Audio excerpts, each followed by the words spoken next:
Your attention, for example, is mediated by unconscious forces.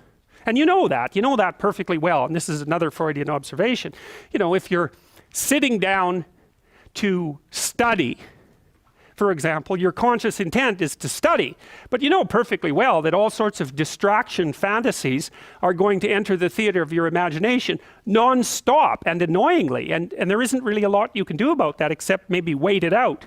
You know, so you'll be sitting there reading and your attention will flicker away. You'll think about, I don't know, maybe you want to watch Jane the Virgin on Netflix or something like that. Or maybe it's time to have a peanut butter sandwich. Or you should get the dust bunnies out from underneath the bed. Or it's time to go outside and have a cigarette. Or maybe it's time for a cup of coffee. Or it's like all these subsystems in you that would like something aren't very happy just to sit there while you read this thing that you're actually bored by. And so they pop up and try to take control of your perceptions and your actions non-stop.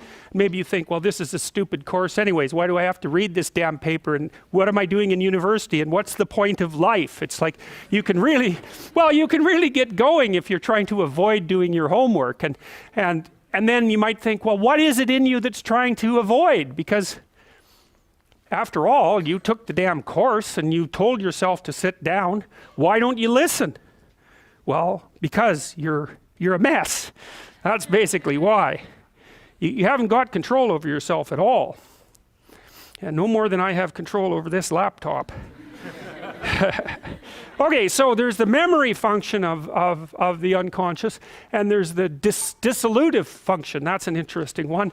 The unconscious contains habits, once voluntary, now automatized, and dissociated elements of the personality, which may lead a parasitic existence. That's an interesting one. I would relate that more to procedural memory. You know, so what you've done is practice certain habits, whatever they might be. Let's call them bad habits. And you like those things to get under control, but you can't. So maybe when you're speaking, for example, you use like and you know, and you say a lot. And you've practiced that, so you're really good at it. And you'd like to stop it, but you don't get to because you've built that little machine right into your being, right? It's neurologically wired. And it's not under conscious control. And anything you practice becomes that. It becomes part of you, and that's another element of the unconscious, a different part.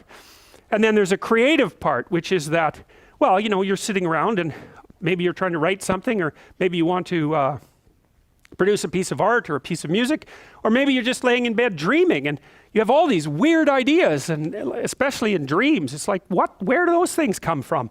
And even more strange, one of the things that's really weird about dreams, and almost impossibly weird, is that you're an observer in the dream. It's like a dream is something that happens to you. Well, you're dreaming it, theoretically, so how is it that you can be an observer? It's almost like you're watching a video game or a movie, but you're producing it, at least in principle, although the psychoanalysts would say, well, no, not exactly. Your ego isn't producing it, your unconscious is producing it. It's a different thing.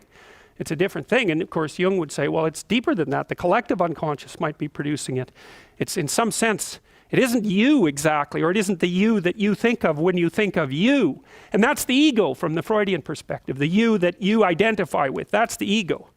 And outside of that is the unconscious. The id, that's more the place of impulses. And you could think about those as the biological subsystems that can derail your thinking, right? And that govern things like hunger and sex and aggression and your basic instincts is another way of putting it.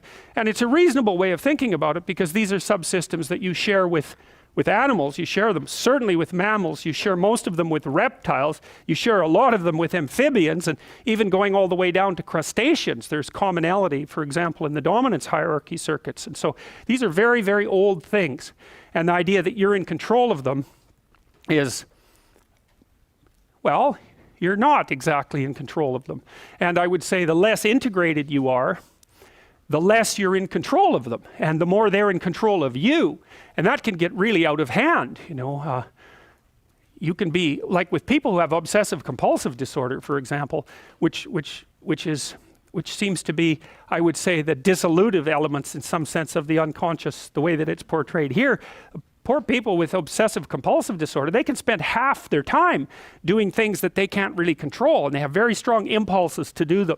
And it's very hard on them to block them, you know. They'll almost panic if those things are blocked. And then you have people with Tourette's syndrome, you know, that they'll be doing all sorts of weird dances and spouting off obscenities and imitating people without being able to control it, and sometimes a little bit of antipsychotic medication can dampen that down, but it's as if there are these autonomous semi-spirits inside of them that grip control over their behavior and make them do things. And you find that to some degree in your own life, because maybe you've become very attracted to someone, even maybe you don't want to be attracted to the person, and then you find yourself, texting them when you know perfectly well that you should be going to bed, and you're in a grip of something, and you can't control it, and that's all part of the unconscious and all part of what Freud was studying.